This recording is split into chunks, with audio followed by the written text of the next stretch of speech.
Okay, welcome back, everyone. Before I jump in my excitement over the video working as intended, I totally forgot to say thank you to the folks at A Home for Every Horse in Purina, because getting the thank you emails from our members who are able to utilize the feed coupons to help at-risk horses, and in some cases their owners, and the stories they share are just so incredibly touching, and it's very reaffirming of the hard work that goes into the program. So thank you. I just want to remind everyone that we'll be doing a Q&A following the next two speakers, so please stick around for that, as we really would love to hear your feedback. So now that I'll give everyone one more minute before we jump in. I apologize, I didn't tell everybody exactly what time to be back, so. All right, I'm gonna jump in now. So now that we're settled back in, I'm going to introduce our next speakers, Jen Royce. Sorry if I'm clapping and it's hitting my mic, and Tania Creamer. Jen is the executive director of the Retired Racehorse Project, which is a nonprofit organization working to increase demand for thoroughbreds in the equestrian world. Jen is also a co-owner of Topline Communications, a marketing and public relations agency catering to small and medium-sized businesses, both equine and non-equine. And based in central Kentucky, Jen and her fiance, Dr. Stuart Brown, own Brownstead Farm, a thoroughbred breeding, sales, racing, and retraining farm.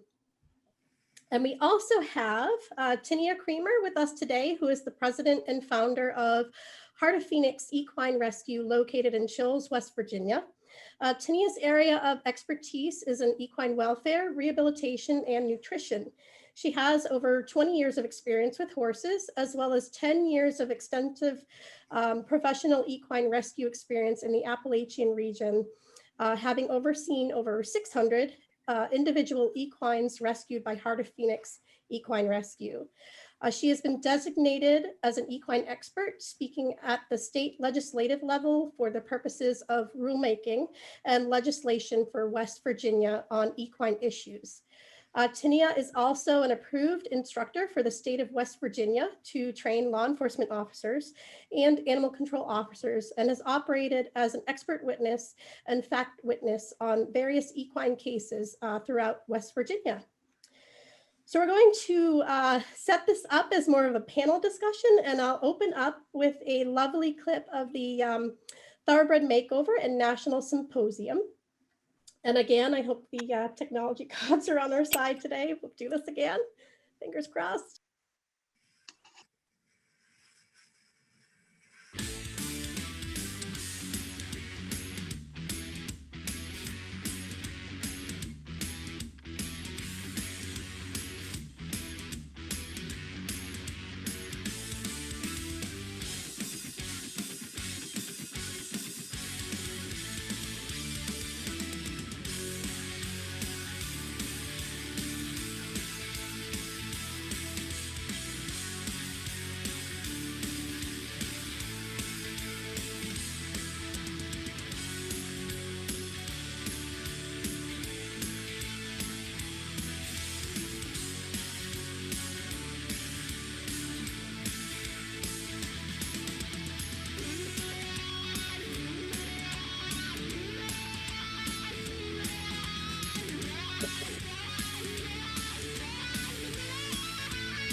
All right, so I think what we'll do is start by having each of you give us an overview of each of the organizations behind your respective events for both the Retired Racehorse Project and Heart of Phoenix.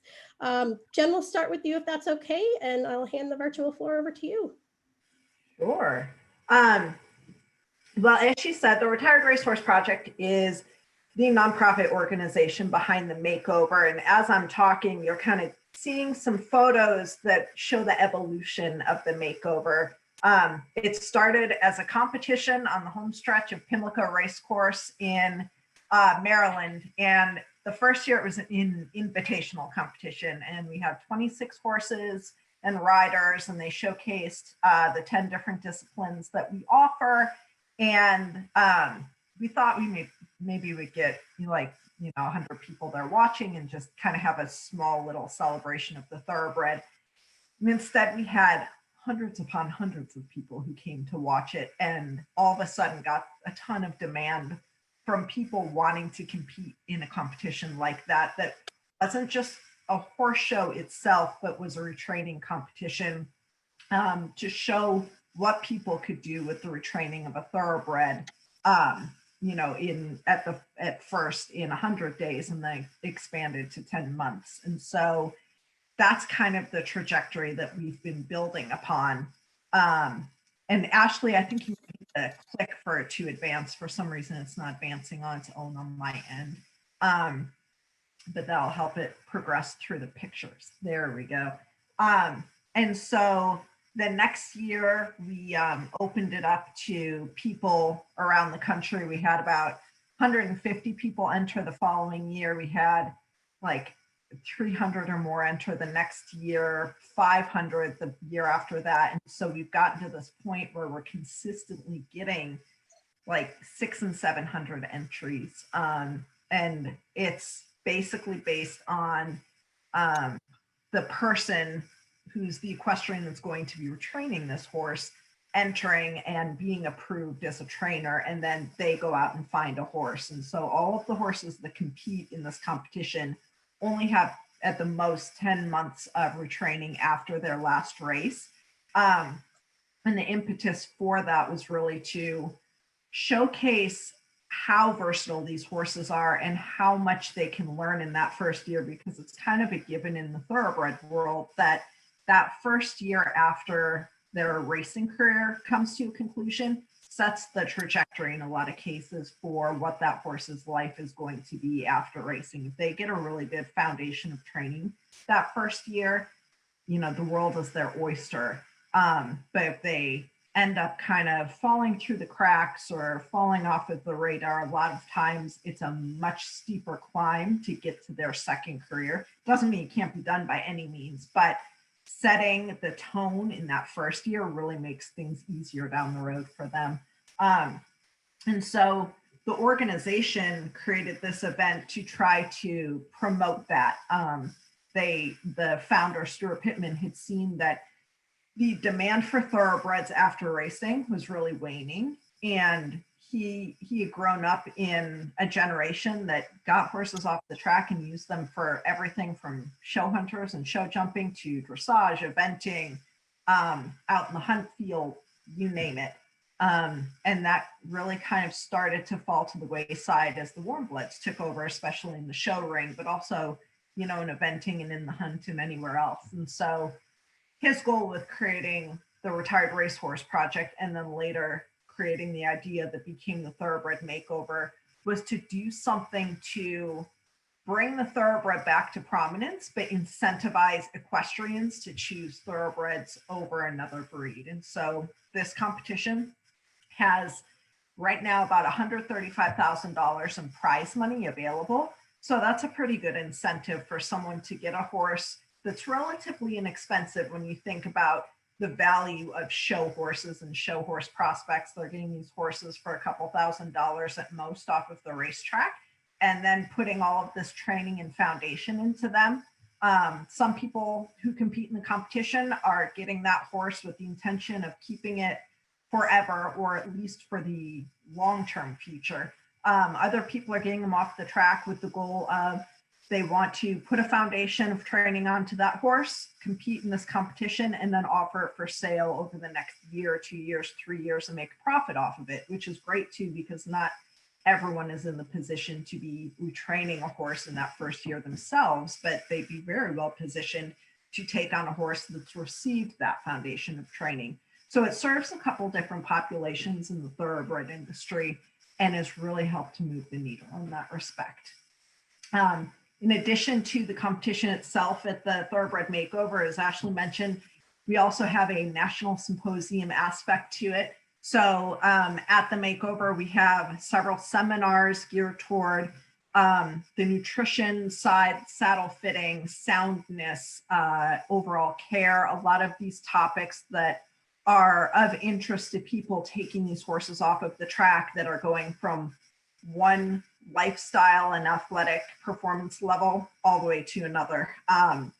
And so with that transition often comes a lot of challenges, just like, you know, if a football player is all of a sudden retiring from their sport, they are going to go through a lot of changes and transitions physically, mentally, emotionally, nutritionally, you know, everything. So we do a lot to educate people at the makeover and provide a lot of opportunities for that education. And then we also provide a lot of opportunities for networking and coming together, because it's one of the biggest comings together, possibly the biggest, if I really start thinking about it, of all of the different players in thoroughbred aftercare in one physical area. In any other year than the year of COVID, this year it was virtual, but in any other year, you have people on the nonprofit aftercare side, people on the for-profit aftercare side, and people with an interest in aftercare on the racing and public auction side of thoroughbreds and brooding.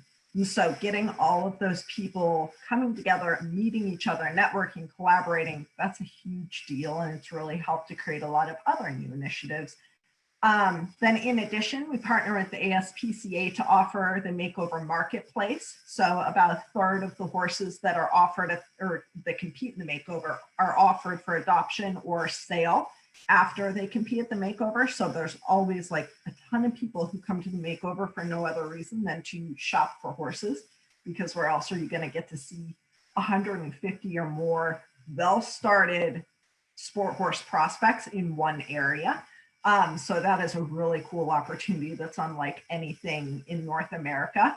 And then in addition to all of that, we have like the typical things you have at a large scale equestrian event. So we have a huge vendor fair, and we have competitor party, and we have just a bunch of ancillary events for people to take advantage of, as well as partnering with the other equestrian opportunities and thoroughbred opportunities in this community, because it's kind of, you know, for people who love thoroughbreds who don't live in Lexington, this is a bucket list trip in a lot of cases. So they get to go visit the thoroughbred farms. They get to go take in the races or morning workouts at Keeneland, or see where their horses were born or where they're sold or things like that. So it's a very cool coming together of a lot of different aspects of the thoroughbred world. And the major takeaway, hopefully, is to increase demand for thoroughbreds after racing.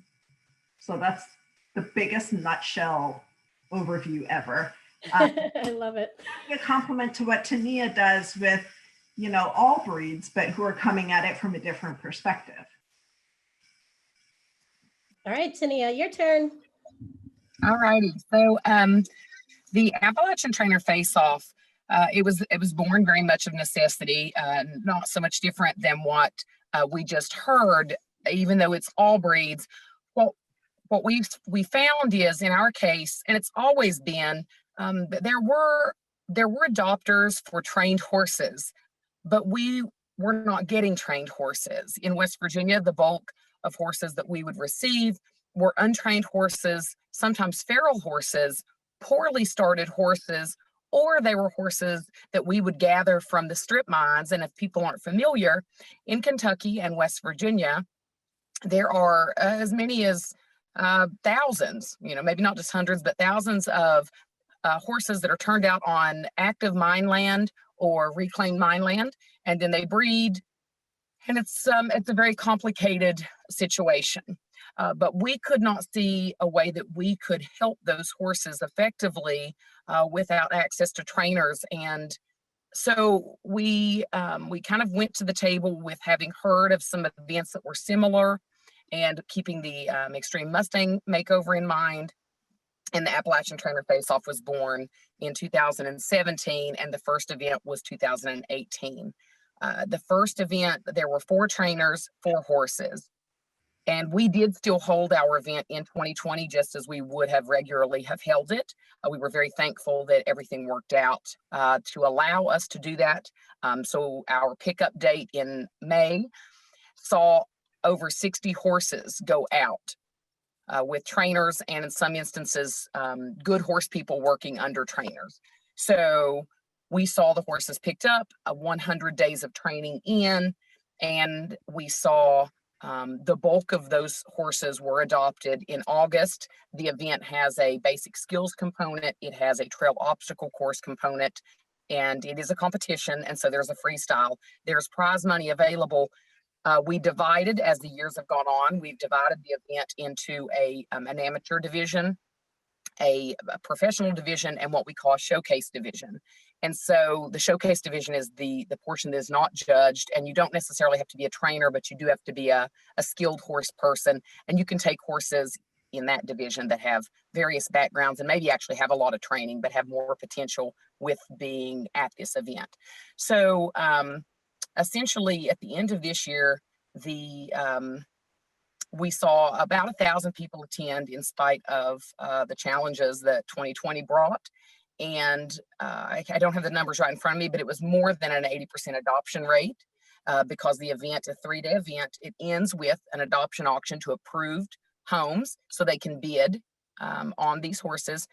We had several horses go, and one mule go for over $13,000. And we had a total adoption fee pool of well over $100,000. It's a big deal here because I think Appalachia faces a level of poverty that if you're not from that area, and specifically Southern West Virginia, oftentimes I think people don't really believe how bad it is here. And so the horses that we bring in typically are emaciation cases that have always been neglected. So to be able to go out and one of two things, take an animal control seizure case that was very near death, rehab it, and put that horse into an event like this where trainers that have massive followings and that the caliber of trainer continues to increase every year, showcase these horses to their clients as valuable. I've waited a decade to see something like that happen. And then the second part being to be able to gather feral horses that are truly living on tens and tens of thousands of acres of land that is strip mined that have no chance unless we go get them. And to be able to take these feral horses, hold them, and partner them with trainers. Everything about it has worked really well. And in the vein of a lot of things that have been talked about, that trained horses are homed horses. And I will say, with the efforts of the ASPCA and the Right Horse, the number of applications and the number of people willing to go through an adoption process has for us greatly increased in the last few years. But it has always been true that a trained horse was a homed horse if it was at a lower level, intermediate level. So just that goal of getting these horses to where they can be handled by the average horse person changes their life, because they will get a home. They just will. It's not even a challenge, and that's what the ATFO has allowed us to accomplish in increasing numbers. And what I believe that a larger scale version of this will see so many horses adopted, and it glamorizes horses that deserve to be glamorized. The mule that we saw an adoption fee of $13,300, he brought that fee this year at the ATFO. Keep in mind, during a pandemic, we took him as a person had dug a hole and called me and said, "I've dug a hole and I'm going to shoot this mule unless you say I can bring him to you right now." That was his story 100 days before bringing over $13,000. So the ability to glamorize horses that would be passed over, or even more so, horses that in a regular adoption setting may bring an adoption fee of $600. But at this event, we're bringing $5,000, $6,000, $8,000, $10,000, $12,000, $13,000 fairly, not because of any other reason, that was the value that the people felt that the equine should carry. So that's just been incredible. And partnership, being able to let the trainers do what they do well, because I don't believe rescue can be successful in and of itself. I'm a rescuer and I'm good at that. I'm good at going out, deciding if this horse needs to come to Heart of Phoenix, and I'm good at getting the horse healthy.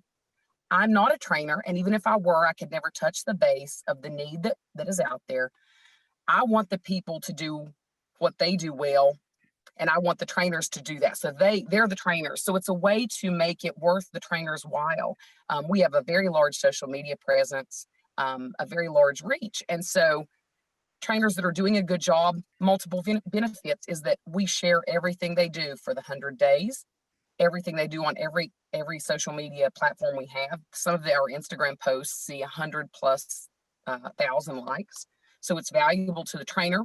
The trainer is expected to document everything they're doing. So it allows the industry, the people that are looking for a trainer, that are looking for lessons, it allows them to see what the trainers out there are doing, how they do it, which is a good fit for them. It increases the clientele base of the trainer. It makes the client more informed about the process of that trainer. And it also celebrates what they're doing. I think another facet is so much of what we talk about during the ATFO is how important training is. I think that for years, it hasn't been a focus of verbiage from the horse industry like it needed to be, that horse ownership should mean working with a trainer. It should mean that the trainer is valuable and is part of your journey, and that when you run into a roadblock, that you reach out to a trainer. You don't buy another horse, you reach out to a trainer, and you allow them to thrive in their profession. And so it's just built lots of partnerships for us with trainers across multiple states. I think this year we had 13 states covered with trainers from there coming to West Virginia to pick up a horse to then ultimately come back. And you can see there in that image there, Randy McStutes, he's in Indiana with Zazu. Zazu was a feral stallion, rounded up in Kentucky from a strip mine. We rounded up his whole herd in January. He was one of the toughest stallions we've ever gathered. And it took us over a week. It was a very dangerous situation. Randy ultimately adopted him at the end of the event, and he said no matter what it cost, there was no dollar amount he would not pay for the horse. And so that's what we want. That take a feral stallion that was very near where the 20+ horses were shot in Kentucky on a strip mine. It was about 20 minutes over when we went after the shooting, and gathered that herd and put them through the ATFO. So the opportunities it's giving horses that there were never going to be any opportunities for is just has been incredible. The number of people that applied this year, there were far more applications than we can process. And that just speaks to the event can grow and have more horses, and the adopters are there. The adopters are there, and it's a plethora of breeds, and again, even mules. But the adopters were there, hundreds of applications for only 60 horses, and willing to spend a very large amount of money that we can then put back in and invest in the next year's event. So that's the overview of the ATFO. Can I chime in for 1 second? Go right ahead.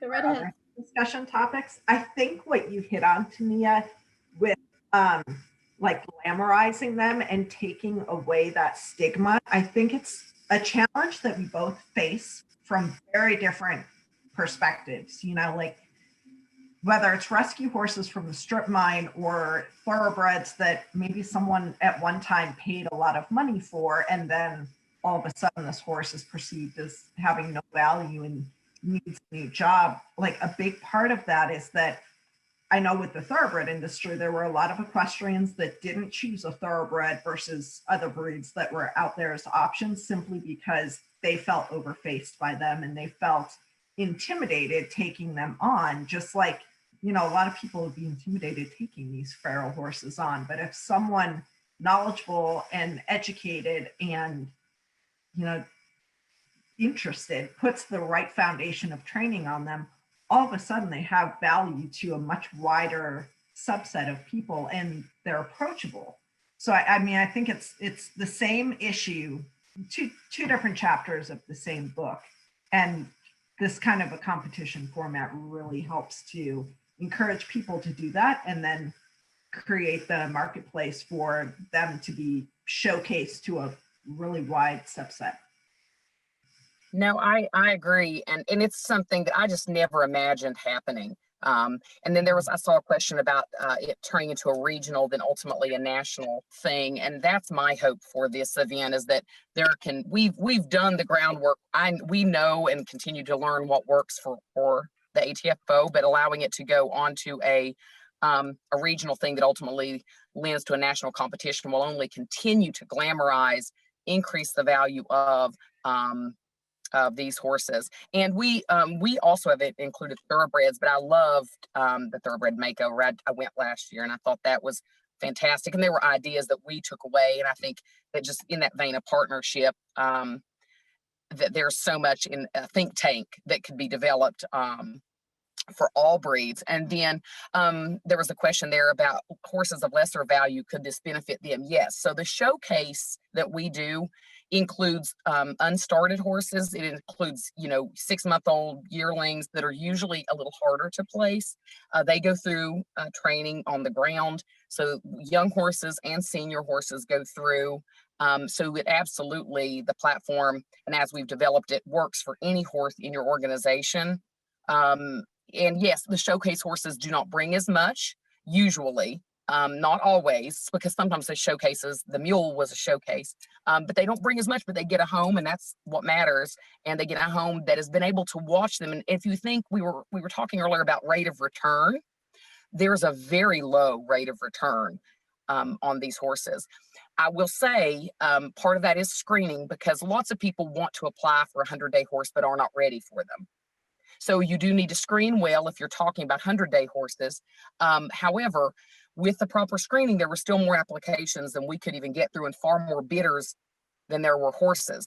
So even with very good screening for people that are qualified, the rate of return, because they've watched the whole journey and they've talked to the trainer for all this time, is lower than our typical return rate. And that's very important. And our investment in these horses is lower than our typical investment. But the fundraising from the event is significantly more than we would usually encounter in any type of event that we do. So it works as a win-win for us. A challenge is that having enough horses that are sound and able to compete. So it is expensive for us in the beginning. So we start gathering horses now, and we will gather horses and take in far more horses than we would typically hold, because we know that in May, 50, 60, 70 horses will go out. So holding those horses is challenging, but it ends up being worth it financially and in terms of adoption numbers. Without the ATFO, we could not have taken in anywhere near as many horses as we did. And again, in our region, the challenge is if we aren't taking them, it's very rare that someone else is. So, and so when we first did it, the question was, will we be able to fiscally be able to afford this holding time? Will we ultimately see these horses adopted? Oh my goodness, what if they come back? What if you send 60 horses out in an event that ultimately, but they don't. The few that came back to us, and this is furthering just always continuing to develop the idea and be willing to grow it.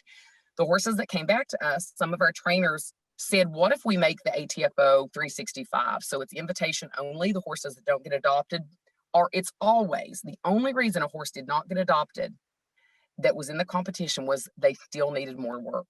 That's the only reason. There were homes waiting, but the horse had not, it just needed more than 100 days. So the 365 was there as of this year. So lots of these horses have gone out that were not adopted with trainers that will keep them until the next year, and they will be there as a special selection with 1 full year of training with these trainers. So even ultimately there was an option even for those horses that allow them to not come right back to the rescue for the most part, but to go on for training that is donated. That's so cool. And I think it's such an important aspect of both competitions, especially listening to what you're talking to, is the trainer chronicling the journey of training these horses to, like, a couple of reasons. So people know what they're buying and they're willing to pay more for quality work, but they also then better understand the process that it took, and it markets that horse way more than just at the competition itself. I've seen a number of aftercare organizations in the thoroughbred industry, as well as some all breed organizations doing a lot more. I think because of the pandemic, they've been having to depend on virtual initiatives more. So they're doing a lot more to showcase their training approaches, and also in doing that, showcasing their horses. I know New Vocations has done, I can't remember what they call it, but they do like a training segment on Facebook Live every day around lunchtime. And they use different horses and feature them, but they feature what the process is of taking a horse and retraining it from the racetrack to its next career, typically the show ring or whatnot. And a lot of our trainers for the makeover do that too. And it definitely increases their value, but it increases the number of people who latch onto these horses' stories and to their training processes. And it really makes a difference in getting them adopted out or sold, and the price that people are willing to pay for them. It's a great marketing tool. Well, and I think it also is part of why they stay in the home, because they have had to watch what it took to get the horse there, and it makes things not look easy and simple. And so it's a twofold reward in that it invests the person in the story, but also that they understand this is a long journey, and it's something that has to continue. And so depending on the trainer's approach, what a lot of them have come back and said to me, they found that having documented something that well, that it works for all of their sales horses in general, and that they didn't realize, so their marketing game improves by being part of these types of events, I believe, so that then they create a better economic situation for their own business as a result. And I think it's that type of partnership, understanding that, yes, they're doing something for the organization that has the adoptable horse. Though I do believe, and it was said earlier, the adoptable horse, or the horse that's ended up in a rescue, it's not just the rescue's obligation, it is the horse industry's obligation to continually try to work together to solve the issue for the horse. But the trainer starts to see that by doing that they reap these benefits: additional followers, additional clients, improved marketing strategies that they've seen work for this competition, and explaining that to them, and them recognizing it, keeps them coming back, and it keeps what they say about the organization they're working with positive. So therefore, if you start to see, so in our area, if you have 60 trainers, I think over the course of this event, we probably had 80 different trainers. If the bulk of those trainers have incredibly positive things that they're saying about the organization that has hosted this event, and they've had a positive experience with the horse, the waves that creates for the adoptable horse is immeasurable, really. I saw some questions there about liberty and doing things with horses that can just do liberty or on the ground. And one of the trainers that took a 365 horse, he was a Feral Mind stallion. I was very fond of him. There have been, he was a shot, and we didn't know this because he was so thin, but he was shot in the shoulder and it exited through the rib cage. He was so thin, it wasn't apparent until he gained weight. She's taken him, her name's Erin O'Neill in Maryland, and she does a lot with adoptable horses, not just with Heart of Phoenix, but other organizations in Maryland and Pennsylvania. And that's her plan, because she's very much a liberty trainer, though when she competes, of course, these horses are going under saddle, but with Philippe, it seems that won't be possible. And he's very young and beautiful and kind. So we're going to see how that works this year with a liberty, what we assume, unless something changes, will be a liberty only horse, and see what that ends up, what the results are at the ATFO in terms of adoption. Great. Okay, so we sort of covered my next question, which was going to be, what was the underlying goal behind the creation of each of your programs? So what I'll do is I'm going to skip into our next question, which is a two-part question. What are the criteria for people and horses to compete in the event, and why did you choose to structure it that way? Since I talked a little bit about that when I was introducing the event, I can talk to that. And it's definitely a good balance and counterpoint to what Tania's event does, if I understand it correctly. So for the Thoroughbred Makeover, it's based on the trainer applying and getting in. And so to become a trainer to compete in the Thoroughbred Makeover, they have to fill out a pretty rigorous application, because we want to make sure that the trainers who are taking on the challenge of retraining a thoroughbred after racing are qualified to do so, because we know that that can go very wrong very fast if someone isn't savvy enough to do that. So they have to fill out an application that basically asks for a riding resume, what their background is. They don't have to have show experience, especially if the discipline they might want to compete in isn't really a show type discipline or competition discipline, like Liberty and freestyle until recently. A lot of people, don't have opportunities to compete in that until more recently, but they can be very good at it. But so we ask for that riding resume. We ask for letters of recommendation, several of them, including from a professional in the industry and a veterinarian who would sign their name to a statement saying that this person, in their opinion, would be a good custodian of a horse in the first year of retraining after racing. We also ask for several videos of the person riding, especially if they've never competed in the makeover before, doing whatever they intend to compete with. We all know that sometimes you get a horse and you intend to do one thing with it, and that horse tells you, like, I don't jump, I don't like jumping, I'm not interested in jumping, I'm not good at jumping. And so you may end up going a different direction.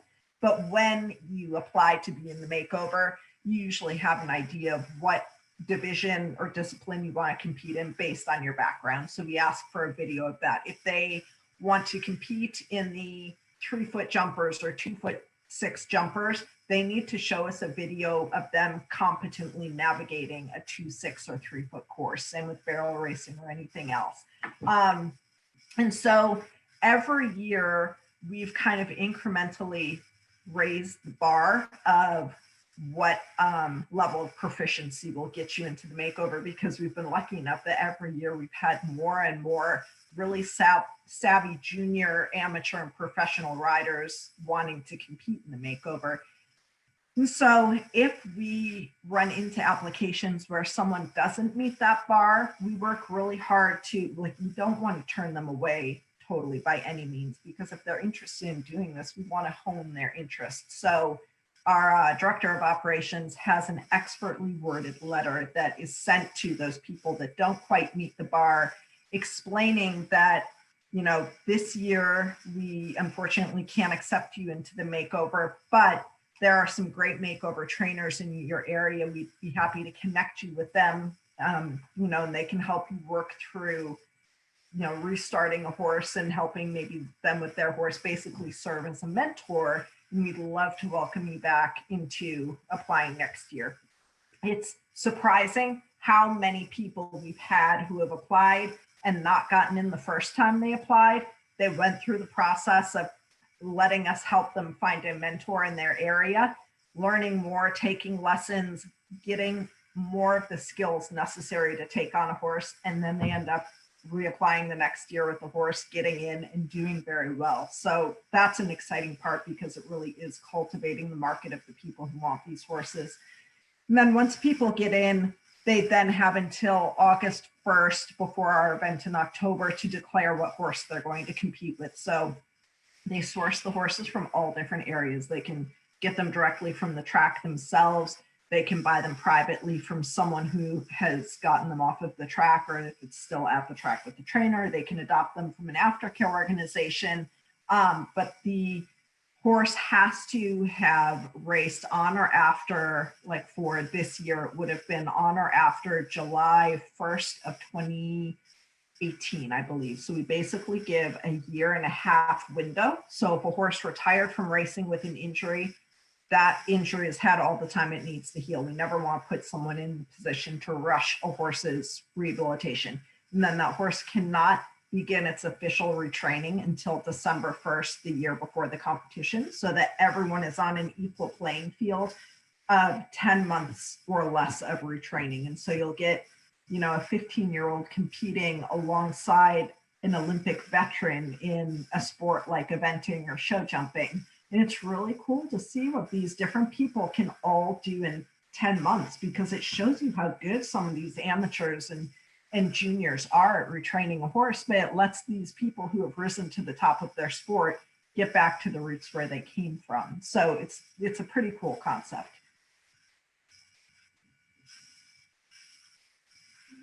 Tania, is there anything you'd like to add to that? Yeah, so what we do is we have an application. It's a little different depending on if they're applying for amateur, showcase, or professional. For the trainers, we start accepting those applications in January of each year. And so we will sort through those, and it requires videos, client feedback, vet reference, farrier reference, facility video, photos, and just kind of an overview, multiple questions, just to get a gauge of what would be their reaction if this. What is your preferred method for this situation? And we just kind of try to select the trainers that we think will do the best job.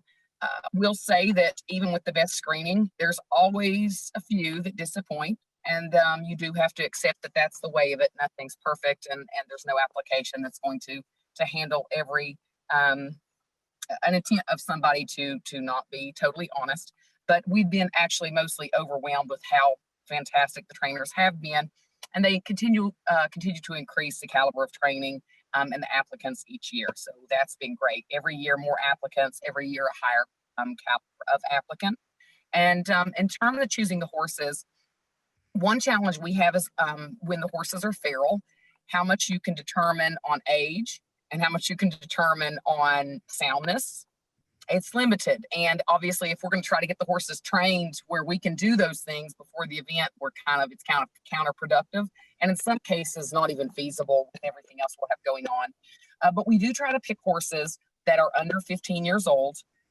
We try to use horses that we believe will be highly marketable in the competition, the riding competition. So if it's an amateur horse or a professional horse, the goal is this is a marketable horse, no major conformational issues, no major, nothing we're seeing when they're moving makes us feel like they're going to be disadvantaged, and that they should be able to do most anything. So that's what we want. It usually, this year, it was not, there really weren't many horses that needed replaced once they were handleable. And even horses that come to us that are handleable and we vet and do a lameness on, just sometimes things happen. But our goal is a horse that's going to be able to do most any discipline physically. Now, the horse certainly may not want to, and then we want the trainers to find a job that's going to work for the horse. We don't want to give them a horse that's already mechanically disadvantaged. For the competitive part, those things are not as relevant for the showcase portion. So that's just our goal. I mean, a horse that is sound, a horse that also appears sane. I think we deal with a lot of horses.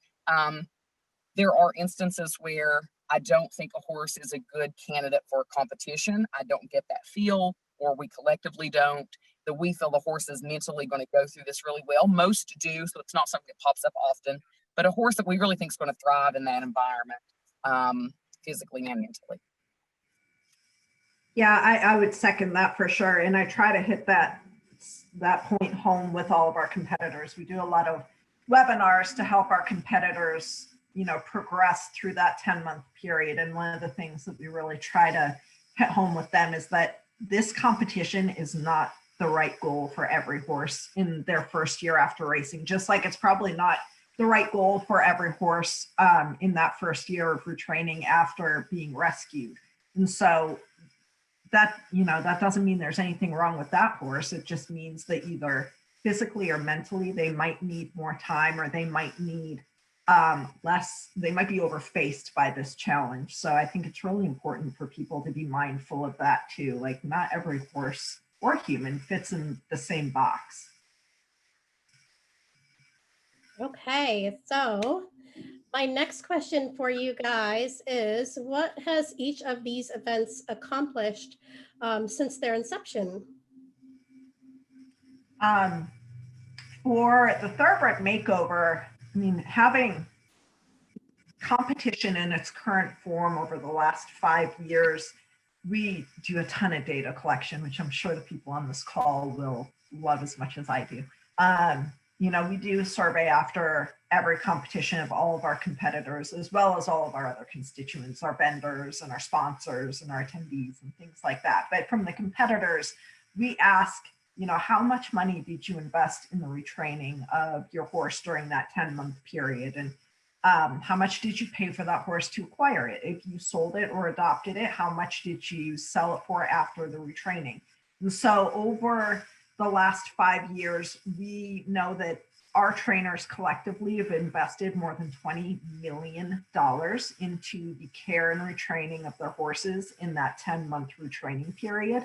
And that has been invested into well over 3,000 horses. So I think that's really significant. That's an average of about $8,000 or more for each one of those horses in that 10-month period. We've also seen the average price for how much people are paying to acquire the horses to compete in the Thoroughbred Makeover go up every year. It goes up usually, I'd say, by about $100 to $300 a year. When we started the makeover, I think the average price, not including all of the horses that people got for free, which is a much higher percentage back 5 to 6 years ago than it is now. But the average price was below $1,500. And now the average price is around $2,000 that people pay to get horses for the competition. And some people, if they're looking to resell that horse after the competition and they're a professional who does that for a living, they might pay $4,000 to $5,000 for a horse off of the track, which 5 to 10 years ago was unheard of. And so that really helps these aftercare organizations too. If they're able to adopt a horse out for $5,000 or $10,000 when they've gotten it off the track a few months ago, if it's the right horse that hasn't been pushed too hard on the track, looks good, is sound, is sane, that's huge. And then how much they sell it for after with the 10 months of training. Right now, that number is about $10,000 to $12,000 on average for the ones who do sell or adopt those horses out.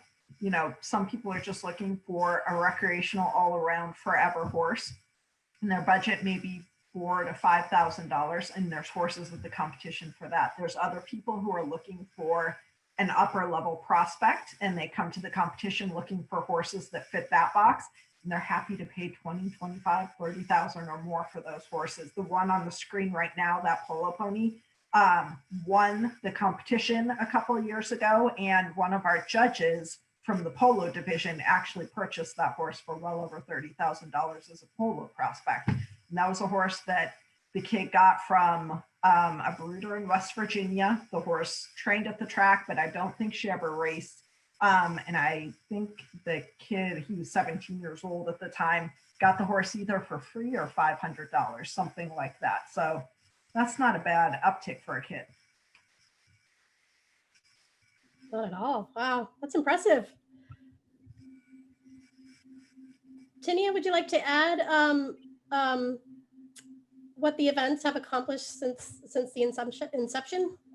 Oh yeah, for sure. Well, I think one thing is increasing for us, increasing the value of the horses that we have within the organization. I will say that when I started doing this, and there's lots of reasons for that change, but I attribute the bulk of the change to the ATFO.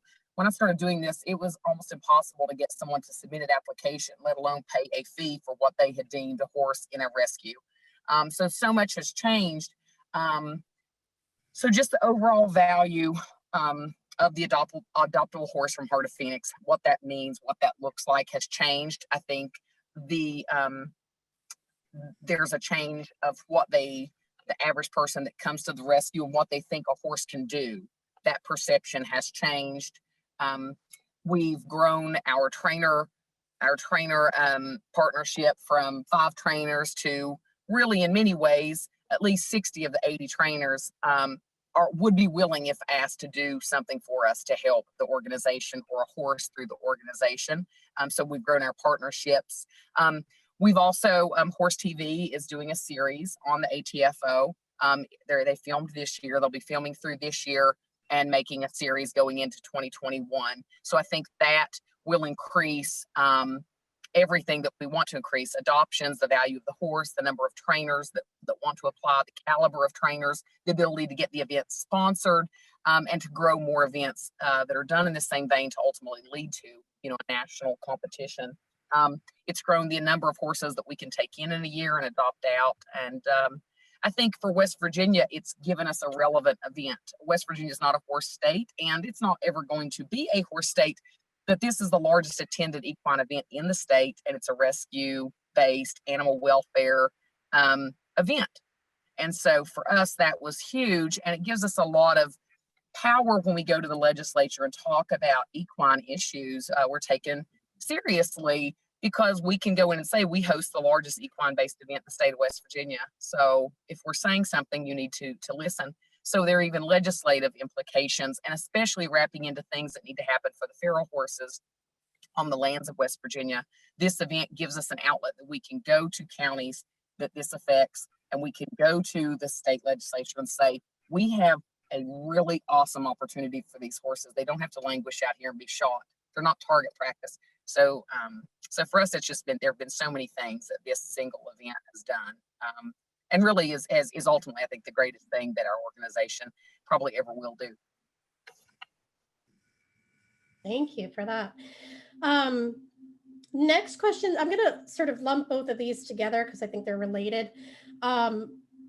What are some of the challenges that each event has faced in growing? And how did this year's pandemic affect your event? So talking about challenges. Yeah, talk about a challenge. 2020 is the biggest challenge a lot of us have faced. I mean, for us, the biggest challenge is affording to grow as much as we can. You know, like as the head of an organization, I'm sure most of the people on this call can really relate to this. If you have a good idea, you have to be very careful to not let it grow quicker than you can afford to. And I bet Tania runs into the same thing. Like once an idea takes off, if you let it grow undeterred, it can outgrow you and very quickly eat up your budget. So we've been very careful not to grow faster than we can afford to with this event and with our organization as a whole.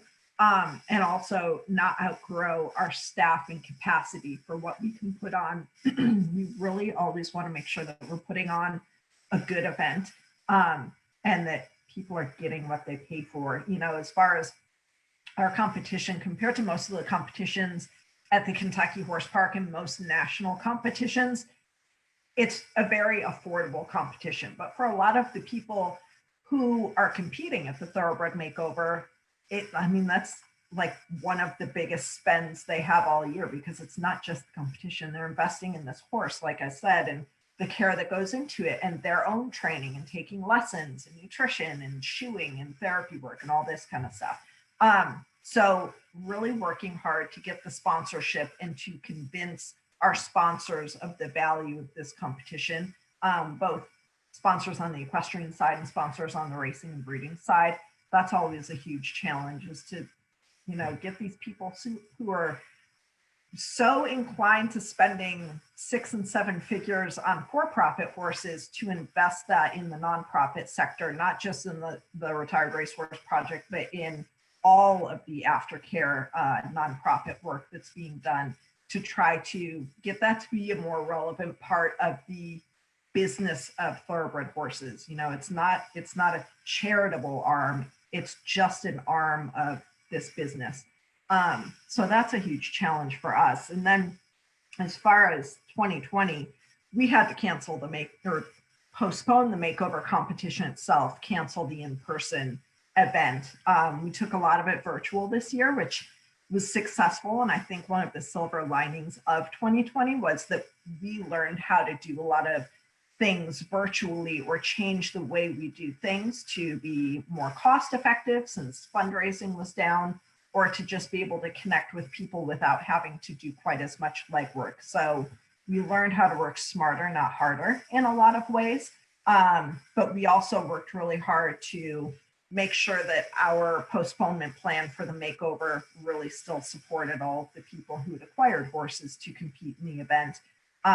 Because we ran into the situation in Kentucky. I'm sorry, I'm going a little, you know, blah, blah, blah on this topic, but I think it's relevant going into the winter that probably will have more pandemic related cancellations.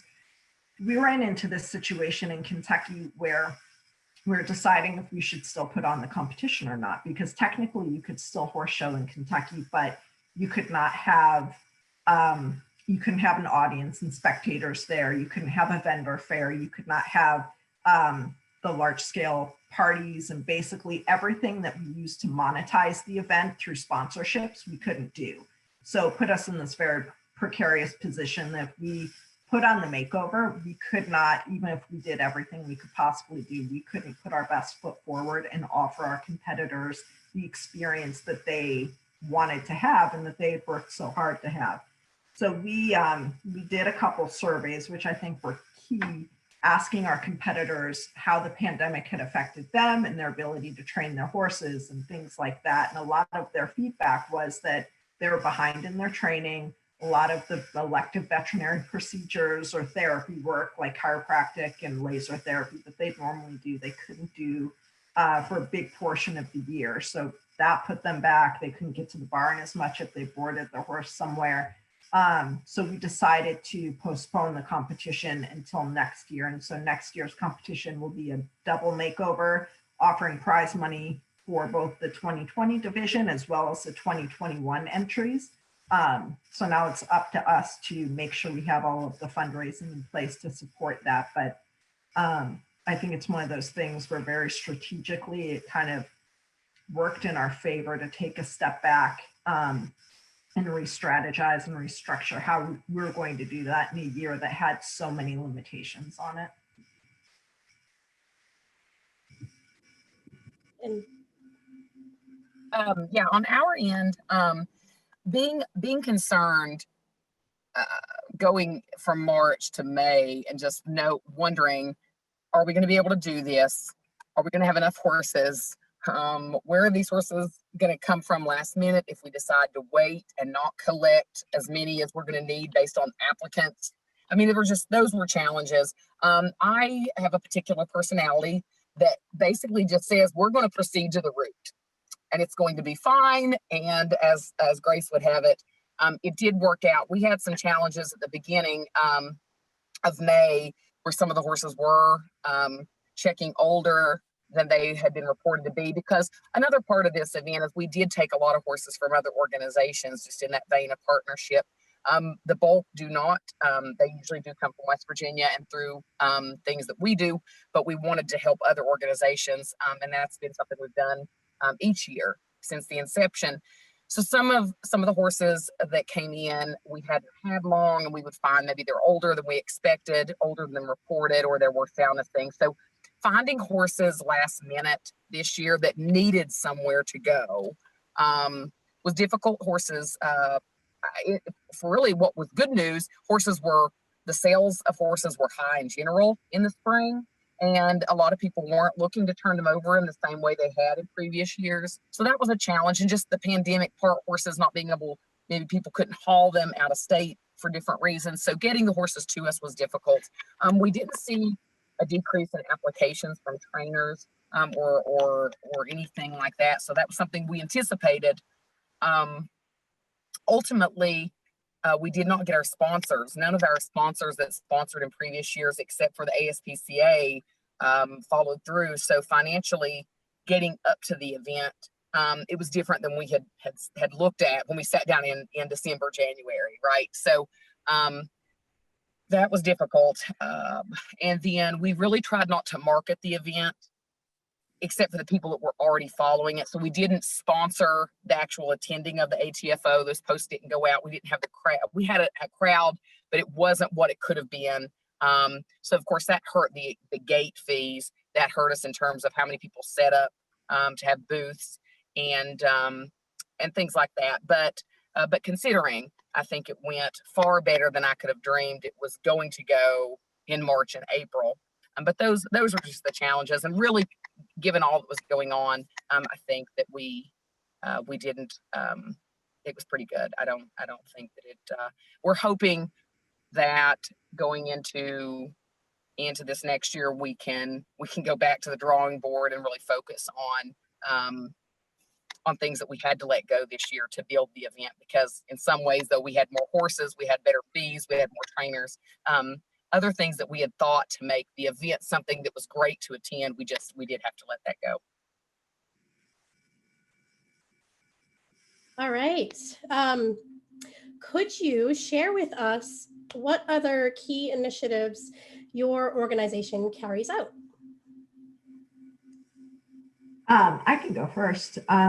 So in addition to the Thoroughbred Makeover, I'd say one of our biggest initiatives is the magazine that we publish 4 times a year. About 5 years ago, the founder of the Retired Racehorse Project kind of had this epiphany that, he looked around and he realized that every hobby you can possibly think of has publications associated with it. Like if you're into boating, if you're into cars, if you're into fishing, knitting, anything, there are magazines and publications associated with that. And there are for equestrian sports, for sure, Horse Illustrated, Practical Horseman, Western Horseman, but there was nothing dedicated to thoroughbreds in sport. And so he felt like that was a niche that needed to be filled. And that really fell in line with our mission to increase demand for thoroughbreds after racing. So we put out a magazine 4 times a year. It's not a rah retired racehorse project kind of publication. It's a magazine with a lot of feature articles about how to retrain off-track thoroughbreds, what opportunities there are for off-track thoroughbreds, feature stories about different trainers or horses in competition after their racing career. So it's basically, I liken it to a Practical Horseman or dressage today, but geared toward thoroughbreds in sport. It's a great place for people to be able to showcase what they're doing with the aftercare organizations or things like that as well. In addition to that, we do a ton of, in a normal year, a ton of seminars, clinics around the country teaching people how to restart and retrain off-track thoroughbreds, or clinics on how to pick prospects based on what you're looking for or what your discipline is, things like that. We've transitioned a lot of that to virtual stuff, and we've been pretty successful with it. So that's one thing that will probably, going forward, once hopefully things normalize in 2020 and beyond, we will probably do a hybrid approach of maybe not needing to do quite as many in-person events around the country. Because last year, before everything happened with the pandemic, I'd say we were on the road every other weekend, doing events at big equestrian competitions or showcases or expos. And then on our website, we've got a classified section where aftercare organizations or private individuals, stables can list horses that are available for sale or adoption.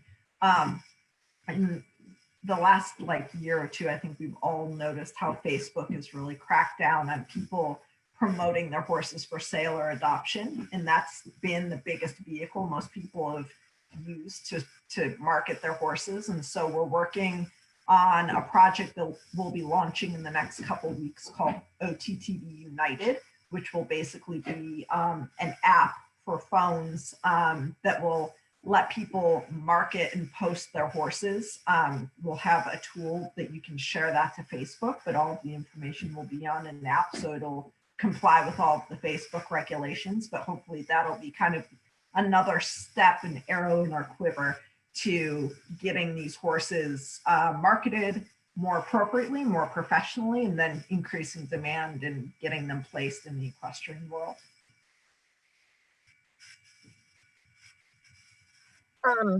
So with us being really the larger equine rescue in the state of West Virginia, and the first and the only for a very long time, there's a lot of things we do.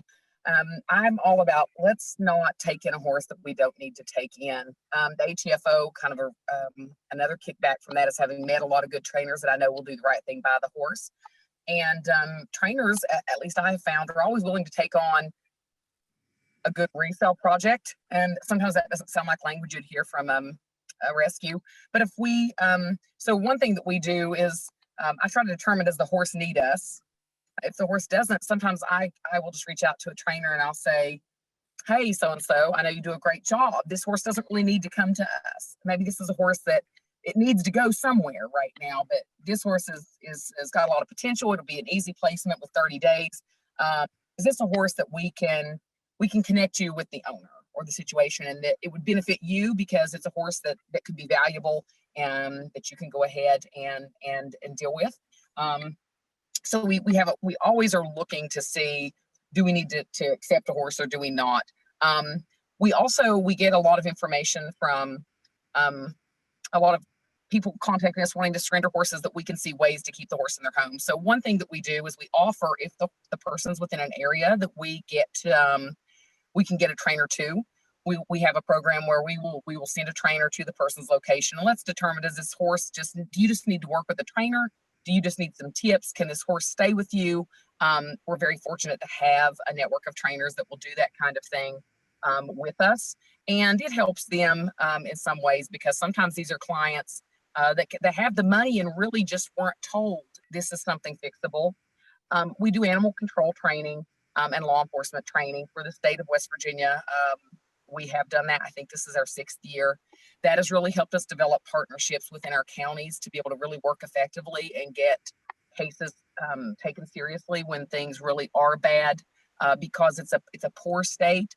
And sometimes even when we go into Ohio, it's a poor area. So having those relationships that we build year round with free training that gives them their in-hour service that's useful and it's enjoyable, that they really like to come to, allows us to really say, hey, now I need your help in your county because there's something really bad happening. We need quick action. So we do that year round. We try to always offer hay, castration, euthanasia assistance in Kentucky, Ohio, and West Virginia as needed. That's been something we've done always, as small as we ever were. If we knew of a situation where we could help an owner and that it made sense to do so, that we were not just enabling them to continue neglecting a horse, but that we could really do something to change the situation. We continually have those types of programs.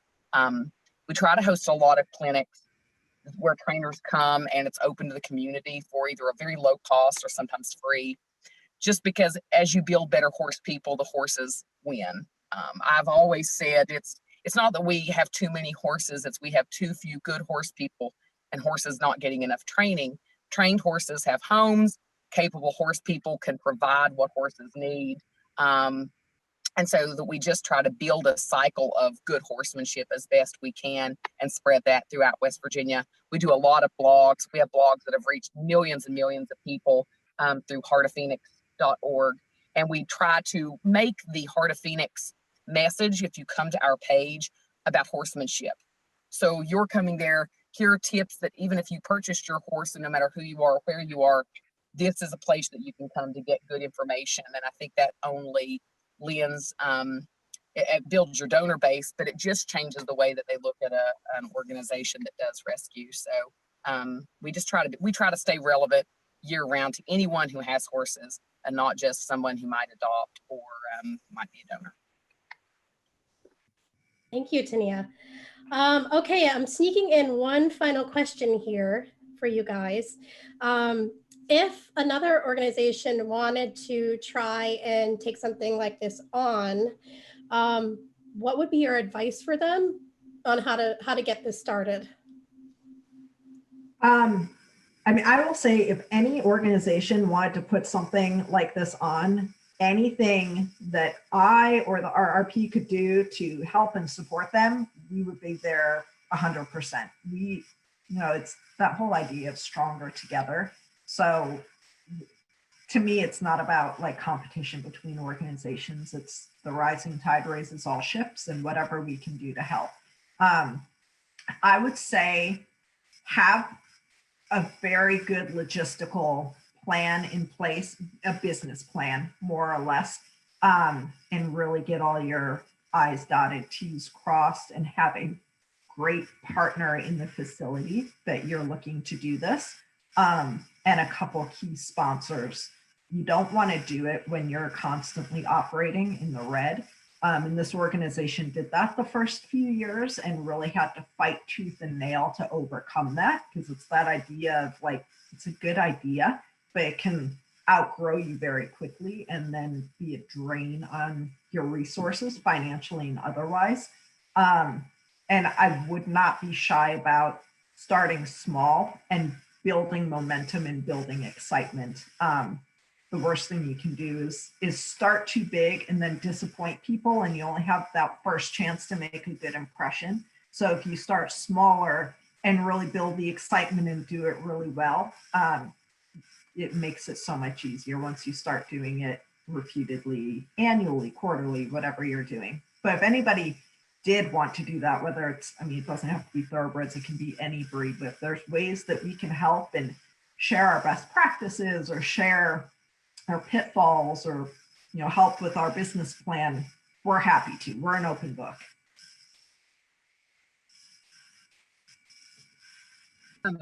Yeah, and so on our end, I do have organizations that have called on and off in the years that we've done this, and I always I tell them reach back out because we'll learn more next year and we'll share that too.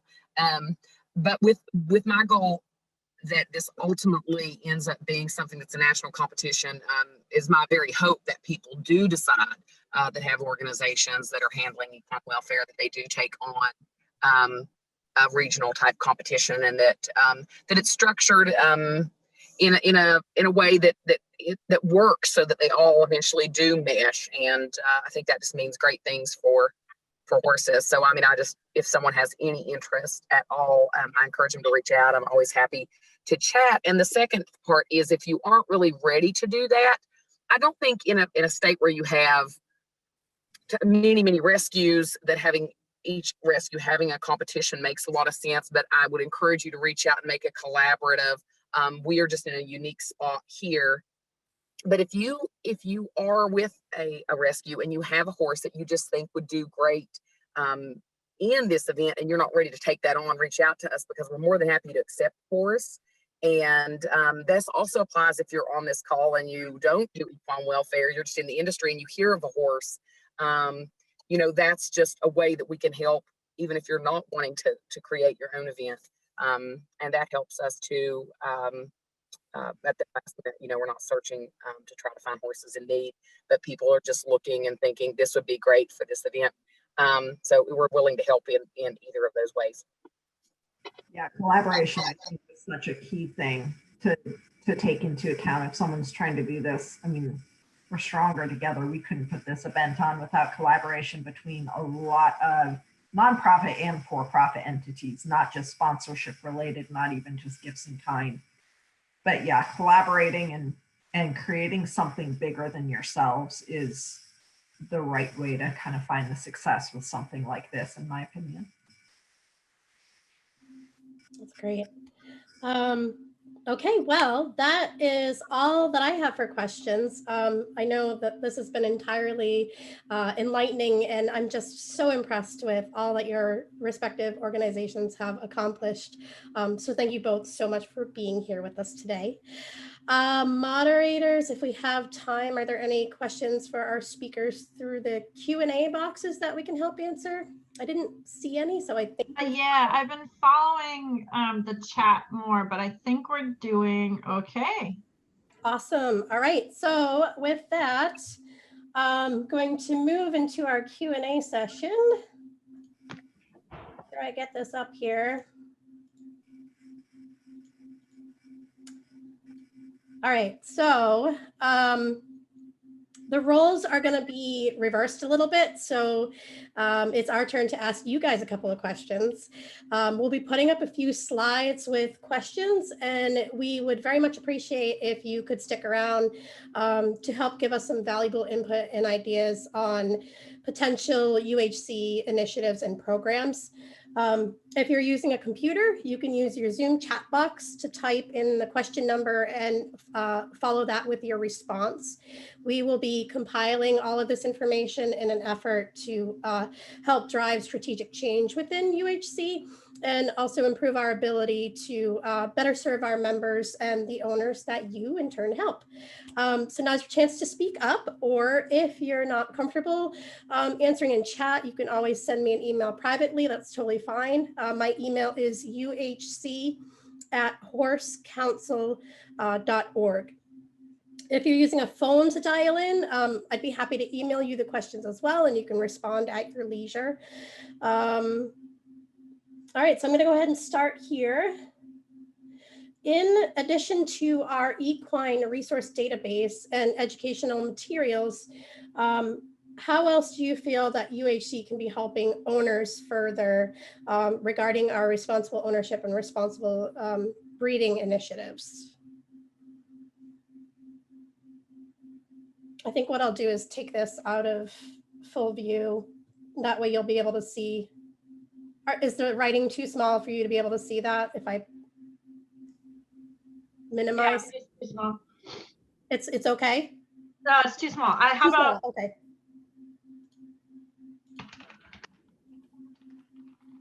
I'll retype them into the chat if you leave it up Oh, for a second. perfect, okay.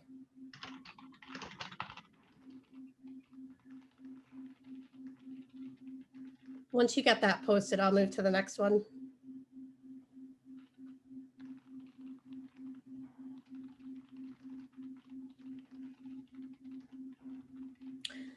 Okay.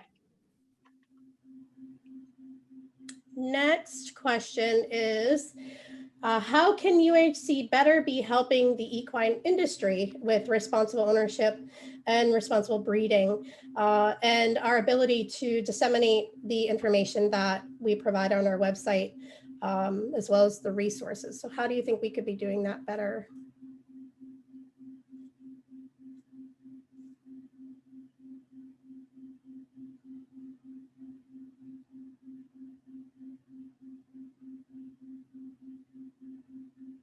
Hopefully I'm not going too quick for this.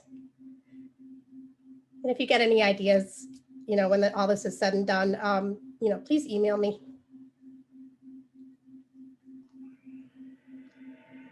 Good, Ash. I just put that one in. Okay, next. Question number 3, how can UHC be helping to further assist rescues and sanctuaries in the work that they do, or the work that you guys do?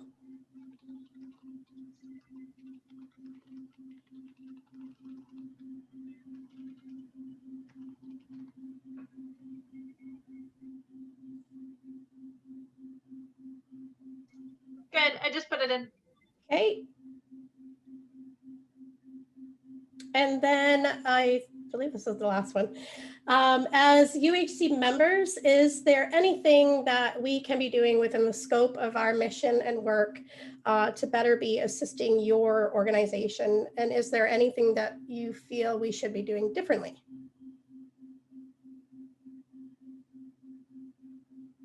If I was thinking them, I would have sent this to you in advance and you could just copy and paste.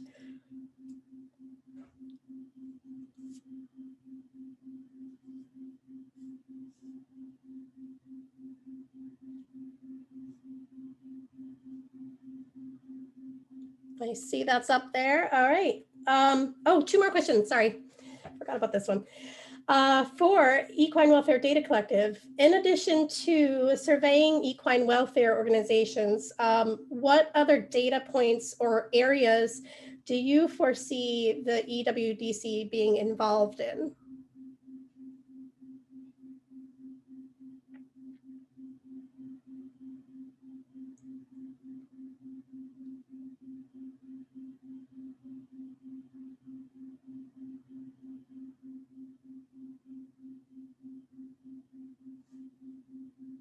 All right, and the last question, also pertaining to EWDC, other than what EWDC already is reporting, is there any other data you'd like to see as it pertains to equine welfare?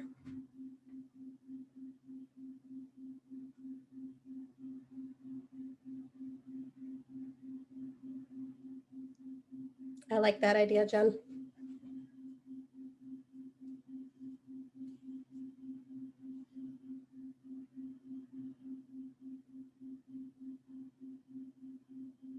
Yeah, I definitely like the idea, Julie, of doing a, we could probably do a biannual equine welfare magazine. I might need more hours.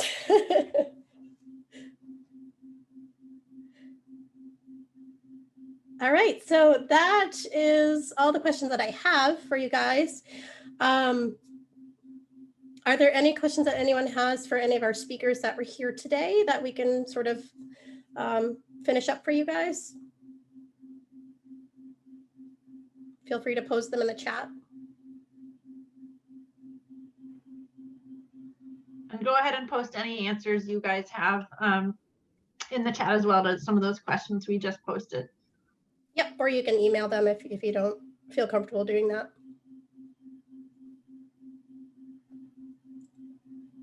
Ash, you have just a little bit of feedback coming back through your microphone. It might be because it's really close to my speaker. Is this any better? Yes. Okay, sorry. I hope it wasn't doing it the whole way. No, it wasn't. Okay, good. Okay, well, unless anyone else has anything else to offer, we've concluded our 2020 United Horse Coalition meeting. I want to thank everyone so much for taking the time to be with us today. We hope you all found some value in these discussions. And as always, we welcome your feedback and input for our future UHC meetings as well. So thanks again, everybody. Actually, I'd like to do a shameless plug before everybody runs off to March. Yeah, go right ahead. National Issues Forum for the American Horse Council, and we have some great speakers. We have a gentleman who's an expert on crisis management, and Lord knows we've had a lot of crisis this year, and he's going to talk to us about preparing for crisis and how to deal with crisis. We have a wonderful guy from the American Dude Ranch Association, Russell Truelove, who owns one of the top dude ranches in the country. And he's going to be talking to us about what precautions they've taken to get people back outdoors and what's going on in the Dude Ranch Association as people are looking for outdoor destinations. We have a diversity, equality, and inclusion discussion with a great keynote speaker, and then a panel discussion. And we have a legislative report. So lots of good things. You can go to our website to learn more about them and learn how to register for them. But if you have an interest in any of that, we hope you join us. Thanks, Julie. Don't end the session yet. I'm just going to put a link in the chat. I'll wait till I'm trying to get it. I'm trying to get it. I'll wait. Julie, where do you want me to direct them to? To the AHC website or to the Eventbrite? Oh, either way, and quite honestly, if you are pressed for time, you can just drop me an email. I'm jbroadway@horsecouncil.org, and I'll just send you the link right back and won't have to put you through the registration process. So that'll make it faster and easier on all of us. I want to say a big thanks also to Ashley and Emily and Emily, Dr. Wise, and Kristen, and Jen, and Tiana. A great discussion this afternoon. Thanks for everybody attending. We will have the video and the recording of this available so you can hear the replay if you didn't get to hear the whole thing in its entirety. And we're happy to share it, like I said earlier. So you can pick the clip up and throw it on your state horse council site, or throw it on your rescue or sanctuary site, and let people hear all this too. Okay, safe to close everything out? I think so. I hope so. I think we're all good. All right. Take care, guys. Bye, everybody.